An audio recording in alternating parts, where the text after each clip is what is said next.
வணக்கம். இது ஐபிசி தமிழின் பிரதான செய்திகள். முதலில் தலைப்புச் செய்திகள். யாழில் தேசிய மக்கள் சக்தி ஆட்சிக்கு முடிவு, பகிரங்க சவால் விடுத்த முன்னணி. தமிழ் கட்சிகளின் பிளவுகளை சாதகமாக பயன்படுத்தும் ஆளும் கட்சி, வாக்கு சேகரிக்கும் நடவடிக்கை. ஸ்ரீலங்கா கடத்தொழில் அமைச்சரை கடுமையாக சாடிய சுமந்திரன், பாடம் கற்க வேண்டும் எனவும் விமர்சனம். உள்ளூராட்சி மன்ற தேர்தல் வரையான அமைதி காலம் ஆரம்பம், தேர்தல் பரப்புரை நடவடிக்கைகள் நிறைவு. ஆஸ்திரேலிய நாடாளுமன்ற தேர்தல், ஆண்டனி அல்பானிஸ் மீண்டும் வெற்றி. ஆளுநர் பதவியை விமர்சித்த மு.க. ஸ்டாலின், பயனில்லாத ரப்பர் முத்திரை எனவும் சாடல்.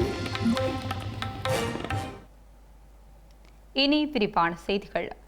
யாழ்ப்பாணம் வட்டுக்கோட்டை தொகுதியில் தேசிய மக்கள் சக்தி தமிழ் தேசிய மக்கள் முன்னணியை விட ஒரு வாக்கேனும் அதிகம் பெற்றால் தான் அரசியலில் இருந்து விலகுவதாக முன்னணியின் ஊடக பேச்சாளர் சுகாஸ் பகிரங்க சவால் விடுத்துள்ளார். யாழ்ப்பாணத்தில் தேசிய மக்கள் சக்தியின் முடிவு தமிழ் தேசிய மக்கள் முன்னணியின் கரங்களால் எழுதப்பட்டுக் கொண்டிருப்பதாக முன்னணியின் ஊடக பேச்சாளர் சுகாஸ் தெரிவித்துள்ளார்.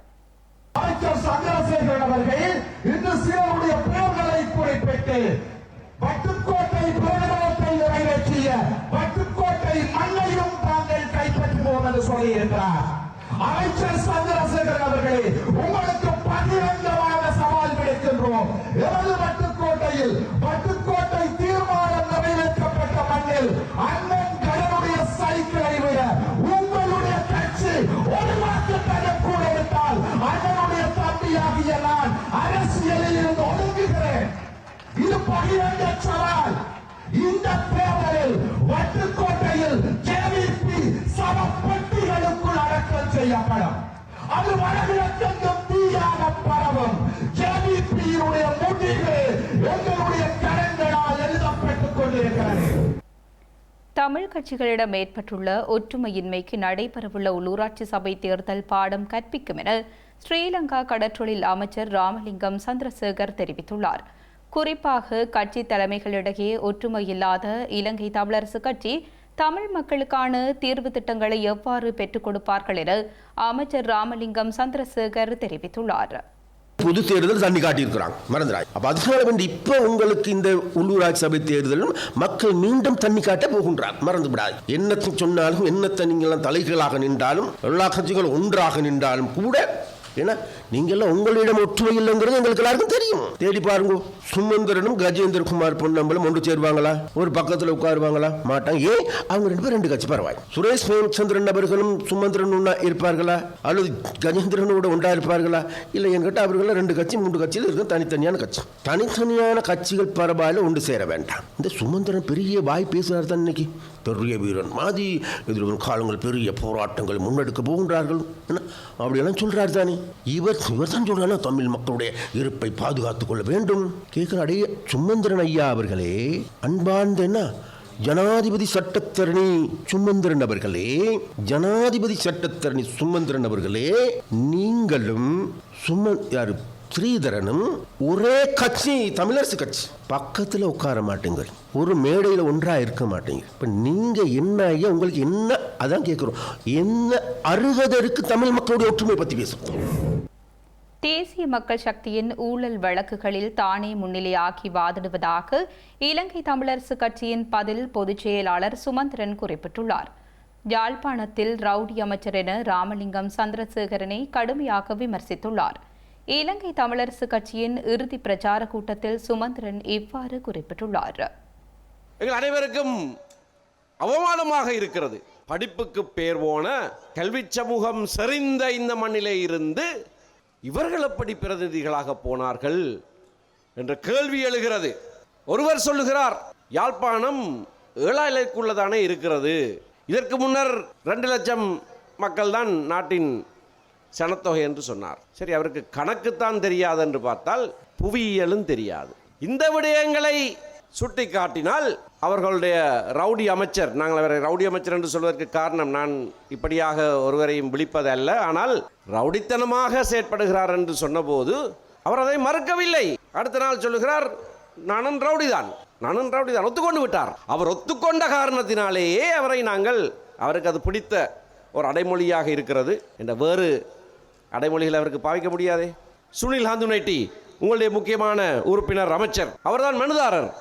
அவர் சார்பில் நீதிமன்றத்தில் ஆஜராகி வாதாடுகிறது நான். இன்றைக்கும் அந்த வழக்கு இப்பொழுது பின்போடப்பட்டிருக்கிறது. இப்பொழுதும் ஊழலுக்கு எதிரான வழக்குகளிலே அது உங்களுடைய கட்சியாக இருந்தாலும் என்ன, எவருடைய கட்சியாக இருந்தாலும் என்ன, முதல்நிலையாகி வாதாடுவதற்கு என்னைத்தான் நிறுத்துகிறார்கள். நீங்களும் என்னைத்தான் நிறுத்துகிறீர்கள். திராணி இல்லாத ஒருவர் கடந்த காலத்திலேயும் தேசிய பட்டியலிலே வந்து இப்பொழுதும் தேசிய பட்டியலிலே வந்து யாழ்ப்பாணத்து பூர்வீகத்தை பற்றி கேள்வி கேட்கிறார் என்றால் இவரை என்ன செய்யறது? உங்களோட தலைவரை இங்கே கால் பதிக்க வேண்டாம் என்று நான் சொல்லியிருக்க கூடாது, உங்களை யாழ்ப்பாண மண்ணில் கால் பதிக்க கூடாது என்று நான் சொல்லியிருக்க வேண்டும். ஆனால் அப்படி சொல்லுகிறவர்கள் நாங்கள் அல்ல. ஏனென்றால் மலையக தமிழர்களுடைய பிரஜா உரிமை நீக்கப்பட்ட போது அதற்கு எதிராக உருவாக்கப்பட்ட கட்சி எங்களுடைய கட்சி.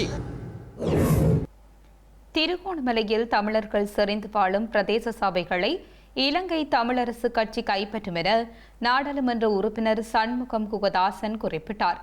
திருகோணமலை மாவட்ட இறுதி பரப்புரை கூட்டத்தில் சண்முகம் குகதாசன் இவ்வாறு குறிப்பிட்டார். 2025 ஆண்டு உள்ளூராட்சி தேர்தல் பரப்புரையினுடைய இறுதிக்கட்டத்தை அடைந்திருக்கின்றோம். இன்று நள்ளிரவு 12 மணியோட தேர்தல் பணிகள் பரப்புரை பணிகள் நிறைவேற இருக்கின்றன. இதுவரையில் நாங்கள் சென்ற இடமெல்லாம் தமிழ் கட்சிக்கு நிறைய வரவேற்பை காணக்கூடியதாக இருக்கின்றது. தமிழ் கட்சி திருவண்ணாமலை மாநகர சபை, பட்டினஞ்சூழல் பிரதேச சபை, வெறுகல் பிரதேச சபைகளை ஆட்சி அமைக்கும். மூதூர் பிரதேச சபை, குச்சவெளி பிரதேச சபை ரெண்டிலேயும் கணிசமான இடங்களை பெறும். அதே போல கம்பலாமம், மொரவ, சேருவில போன்ற பகுதிகளிலே தமிழ் வட்டாரங்களுக்கு நிச்சயம் வெல்லும் என்ற நம்பிக்கையோடு இந்த பரப்புரைகளை நிறைவு செய்ய காத்திருக்கின்றோம். ஸ்ரீலங்காவின் 2025 ஆண்டிற்கான உள்ளூராட்சி மன்ற தேர்தல் வரையான அமைதி காலம் ஆரம்பமாகியுள்ளது. உள்ளூராட்சி தேர்தல் பரப்புரை நடவடிக்கைகள் நேற்று நள்ளிரவில் அதிகாரப்பூர்வமாக நிறைவடைந்துள்ளதை தொடர்ந்து இந்த அமைதி ஆரம்பமாகியுள்ளது. நாடு முழுவதும் உள்ள 339 உள்ளூராட்சி மன்றங்களுக்கு உறுப்பினர்களை தேர்ந்தெடுக்கும் தேர்தல் வாக்களிப்பு மே மாதம் 6ஆம் தேதி காலை 7 மணிக்கு ஆரம்பித்து மாலை 4 மணிக்கு முடிவடையவுள்ளது. மொத்தம் 1,71,56,338 பேர் இந்த தேர்தலில் வாக்களிக்க தகுதி பெற்றுள்ளனர். உள்ளூராட்சி மன்ற தேர்தலில் பல்வேறு அரசியல் கட்சிகள் மற்றும் சுயேட்சை குழுக்களை சேர்ந்த மொத்தம் 75,589 வேட்பாளர்கள் போட்டியிடுகின்றனர். இந்த நிலையில் தேர்தல் அமைதி காலகட்டத்தில் எந்தவொரு பரப்புரை மேற்கொள்வதற்கு அனுமதி வழங்கப்பட மாட்டாது என தேர்தல்கள் ஆணைக்குழு தெரிவித்துள்ளது. இந்த காலகட்டத்தில் எந்தவொரு பரப்புரையிலும் ஈடுபட வேண்டாம் என்றும் அனைத்து வேட்பாளர்களுக்கும் கட்சிகளுக்கும் அறிவிக்கப்பட்டுள்ளதாக தேர்தல் ஆணையாளர் நாயகம் சமன் ஸ்ரீரத்நாயக்க தெரிவித்தார். இதேவேளை இன்று ஆரம்பித்துள்ள அமைதி காலத்தில் சட்டத்தை மீறும் எவருக்கும் எதிராக சட்ட நடவடிக்கை கடுமையாக நடைமுறைப்படுத்தப்படும் என காவல்துறை அறிவித்துள்ளது. குறிப்பாக சட்டவிரோதமாக சுவரொட்டிகள், பதாதைகள் அல்லது கட் அவுட்டுகள் யாராவது காட்சிப்படுத்துவது கண்டறியப்பட்டால் அவற்றை அகற்ற நடவடிக்கை எடுக்கப்படும் என காவல்துறை ஊடக பேச்சாளர் மூத்த காவல்துறை அத்தியட்சகர் புத்திக்க மனதுங்க குறிப்பிட்டார். உள்ளூராட்சி மன்ற தேர்தல் தொடர்பான தேர்தல் கடமைகளுக்காக 65,000க்கும் மேற்பட்ட காவல்துறை அதிகாரிகள் பணியில் ஈடுபடுத்தப்பட்டுள்ளதாகவும் காவல்துறை ஊடக பேச்சாளர் தெரிவித்தார். இதற்கிடையில் பவ்ரல் எனப்படும் சுதந்திரமானதும் நியாயமானதுமான தேர்தல்களுக்கான மக்கள் நடவடிக்கை அமைப்பு கண்காணிப்பு நடவடிக்கைகளுக்காக சுமார் 3000 பார்வையாளர்களை நியமிக்க முடிவு செய்துள்ளது. நாடு முழுவதும் தேர்தல் செயல்முறையை கண்காணிக்க பார்வையாளர்கள் நியமிக்கப்படுவார்கள் என நிர்வாக பணிப்பாளர் ரோஹன ஹெட்டியாராஜி தெரிவித்தார். ஒழுங்கற்ற மற்றும் ஒழுங்குபடுத்தப்படாத அமைப்புகளால் பயனடைந்தவர்கள் தற்போது அரசாங்கத்தின் சீர்திருத்த முயற்சிகளை எதிர்ப்பதாக ஸ்ரீலங்காவின் பிரதமர் கலாநிதி ஹரணி அமரசூரிய தெரிவித்துள்ளார். கல்கிஸ்ஸை, கடுவலை மற்றும் தெஹிவளை நகராட்சி தேர்தலுக்கான பரப்புரை பொதுக்கூட்டத்தில் உரையாற்றிய ஸ்ரீலங்கா பிரதமர் அரசியல் கலாச்சாரம் மட்டுமல்ல பொதுத்துறையிலும் மக்கள் எதிர்பார்த்த மாற்றம் ஏற்பட்டு வருவதாக தெரிவித்துள்ளார். வெள்ளம் போன்ற பிரச்சினைகளை தீர்ப்பதற்கான பதில் நடவடிக்கை என்பது நிவாரண சேவைகளுக்கு மாத்திரமே மட்டுப்படுத்தப்பட்டுள்ளதாக அவர் கூறியுள்ளார். இருப்பினும் அதை தாண்டி அத்தகைய பேரழிவுகளை குறைத்து நிர்வகிக்க அமைப்புகளை செயற்படுத்த வேண்டும் எனவும் சரியான வழிமுறைகள் இல்லாமல் தற்காலிக தீர்வுகள் செயற்படுத்தப்பட்ட அதே முறையை அனைத்து துறைகளிலும் இருப்பதாகவும் கலாநிதி ஹரணி அமரசூரிய குறிப்பிட்டுள்ளார். இதேபோன்று பொதுச்சேவையும் இந்த பயனற்ற அணுகுமுறைக்கு பழக்கமாகிவிட்டது எனவும் ஸ்ரீலங்கா பிரதமர் சுட்டிக்காட்டியுள்ளார். இந்த கலாச்சாரத்தில் முறையான சீர்திருத்தங்கள் அறிமுகப்படுத்தப்படும் போது முன்னர் முறைகேடுகளால் பயனடைந்தவர்கள் இந்த மாற்றங்களை தமது நலன்களுக்கு அச்சுறுத்தலாக உணர்ந்து அதனை எதிர்க்கின்றனர் எனவும் இந்த குழுக்கள் மாற்றத்தின் செயல்முறையை தடுக்க முயற்சிக்கின்றன எனவும் அவர் சாடியுள்ளார். இருப்பினும் நடைமுறையில் உள்ள முறைகளின் கீழ் நாடு முன்னேற முடியாது எனவும் இத்தகைய குறைபாடுள்ள அமைப்புகளாலேயே நாட்டின் பொருளாதாரம் சரிந்தது எனவும் ஹரணி அமரசூரிய குறிப்பிட்டுள்ளார். தற்போது ஒரு முறையான மற்றும் கட்டமைக்கப்பட்ட அணுகுமுறையுடன் அரசாங்கம் பொருளாதார நிலைத்தன்மையை சீராக மீட்டெடுத்து வருகின்றது எனவும் தொடர்ச்சியான மற்றும் எதிர்கால பொருளாதார சவால்களை எதிர்கொள்ள நாட்டை தயார்படுத்த இந்த அமைப்புகள் உருவாக்கப்பட்டு வருகின்றன எனவும் அவர் கூறியுள்ளார். அமெரிக்க ஜனாதிபதி டொனால்ட் ட்ரம்ப் எடுத்த முடிவுகள் குறிப்பிடத்தக்க உலகளவிய தாக்கங்களை ஏற்படுத்தியுள்ளதாகவும் இது ஐரோப்பா மற்றும் ஆசியா இரண்டையும் பாதித்துள்ளது எனவும் பிரதமர் குறிப்பிட்டுள்ளார். இந்த சூழலில் ஸ்ரீலங்கா தனது நிலையை தீர்மானிக்க வேண்டும் எனவும் சர்வதேச உறவுகளை விவேகத்துடன் நிர்வகிப்பதுடன் வெளிப்படையான நிர்வாக அமைப்புகளை நிறுவ வேண்டும் எனவும் அவர் கூறியுள்ளார். இந்த வழிமுறைகள் மூலம் நீண்டகால நிலைத்தன்மையை அடைவதே அரசாங்கத்தின் நோக்கம் எனவும் ஸ்ரீலங்கா பிரதமர் கலாநிதி ஹரணி அமரசூரிய மேலும் குறிப்பிட்டுள்ளார். ஸ்ரீலங்கா ஜனாதிபதி அனுரகுமார திசாநாயக்க இன்று அதிகாலை வியட்நாமை சென்றடைந்துள்ளார். வியட்நாம் ஜனாதிபதி லுவாங் குவோங்கின் அழைப்பிற்கு அமைய 3 நாள் உத்தியோகபூர்வ விஜயம் மேற்கொண்டுள்ள ஜனாதிபதி எதிர்வரும் 6ஆம் தேதி வரை அந்நாட்டில் தங்கியிருப்பார். நோய்பாய் சர்வதேச விமான நிலையத்தில் இலங்கை ஜனாதிபதி மற்றும் குழுவினரை வியட்நாமின் வெளியுறவு பிரதி அமைச்சர் நுயன் மென் குவாங், இன மற்றும் மத விவகார பிரதி அமைச்சர் நோங் திகா, இலங்கைக்கான வியட்நாம் தூதுவர் டிரின் டி டம் மற்றும் வியட்நாமிற்கான இலங்கை தூதுவர் ஆகியோர் வரவேற்றனர். இலங்கை ஜனாதிபதியின் வருகை இரு நாடுகளுக்கும் நன்மையை தருவதுடன் விரிவான இருதரப்பு ஒத்துழைப்பின் புதிய கட்டத்தின் தொடக்கத்தை குறிப்பதோடு பிராந்தியத்திலும் உலகிலும் அமைதி, ஒத்துழைப்பு, வளர்ச்சி மற்றும் செழிப்பிற்கு பங்களிக்கும் என்று வியட்நாம் தூதுவர் அந்நாட்டு ஊடகங்களுக்கு கருத்து தெரிவித்துள்ளார். ஆஸ்திரேலிய நாடாளுமன்ற தேர்தலில் ஆண்டனி அல்பானிஸ் மீண்டும் வெற்றி பெற்றுள்ளார். இதன் மூலம் கடந்த 2 தசாப்த காலத்தில் தொடர்ச்சியாக 2வது பதவிக்காலத்திற்கு தெரிவு செய்யப்பட்ட முதலாவது தொழிற்கட்சி தலைவராக ஆண்டனி அல்பானிஸ் பதிவாகியுள்ளார். ஆஸ்திரேலிய நாடாளுமன்ற தேர்தலில் வாழ்க்கை செலவு பேசுபொருளாகியிருந்த நிலையில் இந்த சவாலை வெற்றி கொண்டு தொழிற்கட்சி மீண்டும் அதிகாரத்தை பெற்றுள்ளது. அந்த வகையில் எதிர்பாராத வகையில் மிக பாரியளவான பெரும்பான்மையுடன் ஆட்சி அமைக்கும் வாய்ப்பை ஆண்டனி அல்பானிஸ் பெற்றுள்ளார். கனடாவை போன்று ஆஸ்திரேலியாவிலும் எதிர்க்கட்சி தலைவர் பீட்டர் பட்டன் தனது சொந்த தொகுதியில் தோல்வியடைந்துள்ளார். குறிப்பாக பெரும்பான்மைக்கு தேவையான 76 ஆசனங்களை கடந்து 85 இடங்களில் ஆளும் தொழிற்கட்சி வெற்றி பெற்றுள்ளதாக தெரிவிக்கப்பட்டுள்ளது. இந்த நிலையில் சிட்னியின் ஆதரவாளர்கள் மத்தியில் ஆற்றிய தேர்தல் வெற்றியுரையில் உலகளாவிய நிச்சயமற்ற தன்மையின் கடினமான சூழ்நிலைக்கு மத்தியில் நாட்டை வழிநடத்துவதாக ஆண்டனி அல்பானிஸ் உறுதியளித்துள்ளார்.